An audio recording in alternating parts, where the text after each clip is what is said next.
কি করতে বলছো সকালবেলা তুমি এগুলা? মূলা শাক কুচাই। মূলা শাকগুলো সিটকি মারে গেছে, খাবে কেটা মূলা শাক? মূলা শাক আমি খাবো, তুই খাবি না? আমি খাবো না মূলা শাক, সিটকি মারে গেছে, ফালা দেবো শাক। না? না ফালাইও না, ভালো শাক। হ্যাঁ এই কুচাই থুইতেছি। পূজা হয়ে গেছে, শাকগুলো তিতা লাগবে, খাইতে ভালো লাগবে না। তিতা লাগবে না, দেইশানে কইরা।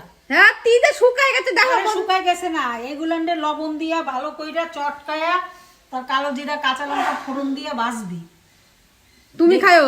তুইও খাবি, হ্যাঁ। তোমার গাড়ে খাবে, তোমার 14 গোষ্ঠী খাবে। হ্যাঁ হ্যাঁ তাই তো, হ্যাঁ। তিতা হয়ে যাবে এই শাক। আরে না, তুমি আর তোমার পোলা খাইও বয়া বয়া। আমার পোলা তো খাবে, তুইও তোরও খাইতে হবে। এ বাড়িতে যা হবে সবই খাইতে হবে। আচ্ছা হ্যাঁ, তুমি আলাদা নাকি? বুড়া সিটকি মারে গেছে, কতদিনকার তার নাই ঠিক, এসব খাইলে পরে শরীর খারাপ করবে না। আরে না, হ্যাঁ এ দেশে না কত সুন্দর লাগে খাইতে, খাইয়ে দেখি।